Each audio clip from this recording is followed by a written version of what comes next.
오늘 이야기는 예수님께서 바리사이의 집에서 음식을 잡수시고 계시다는 것을 알고 한 죄녀가 향유가 든 옥합을 들고서 예수님 발치에 서서 울며 눈물로 그분의 발을 적시고는 자기 머리카락으로 닦고 나서 그 발에 입을 맞추고 향유를 부어 발랐다는 이야기입니다.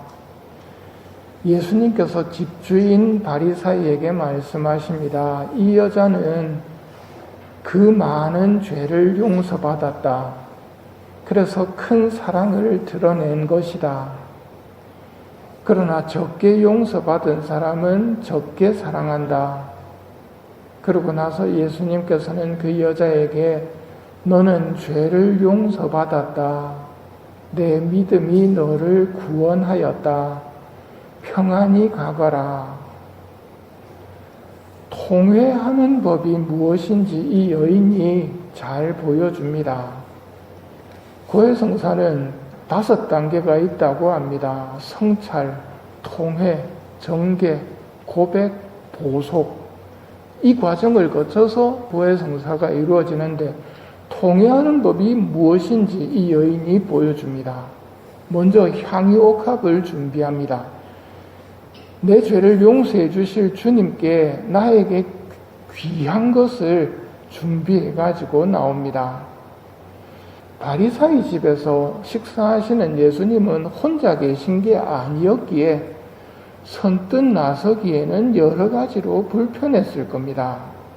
하지만 죄의 용서와 사람들의 시선 사이에서 이 여인은 죄의 사함을 선택합니다.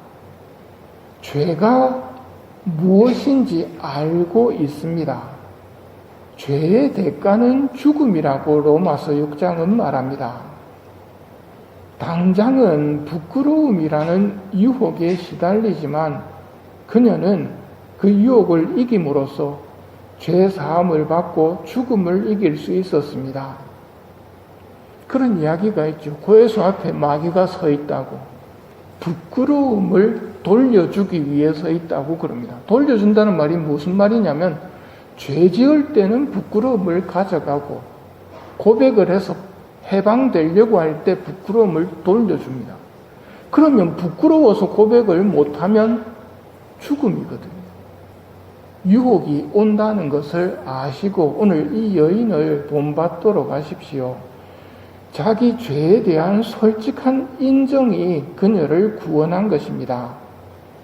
성 요한 바오로 2세 교황님께서는 현대 문제 중에 하나로 죄에 대한 무감각을 언급하셨습니다. 죄를 별것이 아니라고 생각하고 범한 죄를 인정하지 않고 교만해져서 온갖 변명으로 합리화시키면서 자기가 죄가 없다고 생각을 합니다.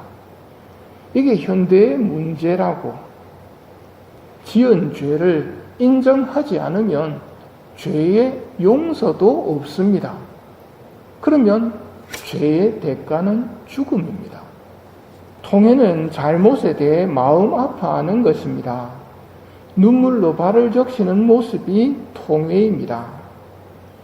여러분이 앉아있듯이 예수님이 앉아 계시다면 예수님 발에 눈물이 떨어질 리가 없지요. 그 당시에는 비스듬히 누워서 식사를 했기 때문에 비스듬히 누워 계신 그 발 쪽에 와서 눈물을 흘리면서 예수님의 발을 적신 겁니다. 고해성사 볼 때는 통회 기도가 반드시 바쳐져야 됩니다. 이렇게 시작하는 기도입니다. 하느님, 제가 죄를 지어 참으로 사랑받으셔야 할 주님의 마음을 아프게 하였사오니 악을 저지르고 선을 소홀히 한 모든 잘못을 진심으로 뉘우치나이다. 이렇게 시작됩니다. 하느님께서는 참으로 사랑받으셔야 할 분입니다. 그래서 우리에게 주어진 첫 번째 계명이 뭡니까? 마음을 다하고 목숨을 다하고 생각을 다하고 힘을 다해 주님이신 너희 하느님을 사랑해야 된다.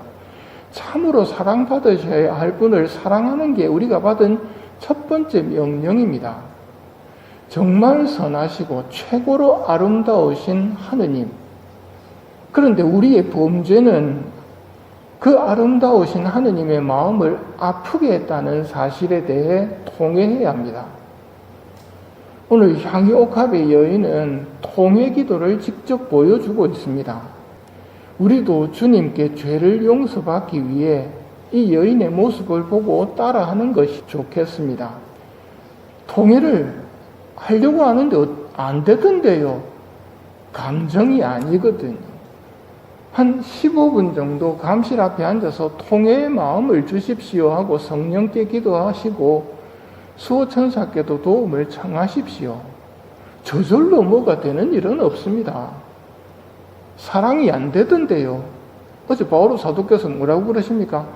열심히 사랑을 구하라고 그러시. 간절히 사랑을 구하지 않으면 사랑이 없는데요. 그 말 틀린 말 아닙니다. 우리는 사랑이 없고 사랑의 불이 꺼졌습니다. 그러니 끊임없이 청해야 합니다. 여인을 용서하시는 예수님과 달리 바리사이는 진짜 예언자라면 죄인이라는 것을 알 텐데, 즉 멀리해야 하는 여자라는 것을 알 텐데 하면서 의심의 눈길을 보냅니다. 여인을 보는 시선이 다릅니다. 저 여인은 죄인이다, 멀리해야 된다 하고 이 바리사이는 생각하지만 사람 마음속까지 보시는 예수님께서는 너는 죄를 용서받았다. 내 믿음이 너를 구원하였다. 평안히 가거라 하며 여인을 평화 속으로 돌려보내십니다.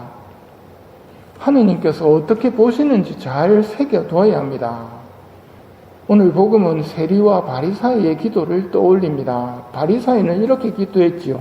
저는 일주일에 2번이나 단식하고 모든 소득의 11조를 바칩니다. 그러나 세리는 멀찍이 서서 하늘을 향해 눈을 들 엄두도 내지 못하고 가슴을 치며 오 하느님, 이 죄인을 불쌍히 여겨주십시오. 내가 너희에게 말한다. 그 바리사이가 아니라 이 세리가 의롭게 되어 집으로 돌아갔다. 고해성사 볼 죄가 여러분 있습니까? 딱히 없는데요 하시는 분들, 혹은 나는 평일 미사도 나오고 묵제기도 더 잘하고 아침 저녁 기도 다 한다는 사람은 거의 바리사이적인 신앙을 하고 있는 겁니다.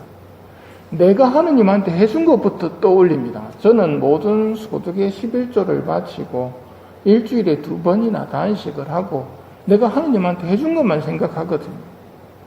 이 세리는 하늘을 향해 눈을 들 엄두도 내지 못한 채 가슴을 칩니다. 하느님이 어떻게 보시는지 기억해야 됩니다. 나 잘했습니다. 단식도 하고 11조도 내고 주일 미사 참여하고 잘했습니다. 그 사람이 의인이 되어서 돌아간 게 아니라는 말입니다. 하느님 앞에서의 마음 자세를 하느님은 중요하게 보십니다. 교만한 사람은 의롭게 되지 못합니다. 오 하느님, 이 죄인을 불쌍히 여겨주십시오. 눈을 하늘을 향해 들지도 못하는 이 세리에게 하느님은 너는 죄를 용서받았다. 내 믿음이 너를 구원하였다. 평안히 가거라 하고 말씀하셨을 겁니다. 하느님과의 관계를 대인관계로 생각하십시오. 여러분 성당에 와가 기도부터 시작하시는 분들은 잠깐 멈추십시오. 하느님하고 나하고 지금 아무 문제가 없는가? 기도 중에 가장 큰 기도가 미사지요. 미사를 시작하면 제일 먼저 무엇부터 합니까? 우리 죄를 반성합시다. 내가 하느님 앞에 설 수 있는가? 첫째 계명을 온전히 지키는 사람이 없기 때문입니다. 그래서 생각과 말과 행위로 많은 죄를 지었고 자주 의무를 소홀히 했다면서 가슴을 칩니다. 그게 필요한 이유는 통회를 통해서 하느님과의 관계가 풀린 다음 기도가 시작돼야 됩니다. 오늘 회개하는 것이 무엇인지, 통회가 무엇인지 보여주는 이 여인의 모습을 잘 보도록 합시다. 그리고 솔직히 지은 죄에 대해서 인정하는 마음과 통회의 은혜를 청하며 이 미사를 봉헌합시다.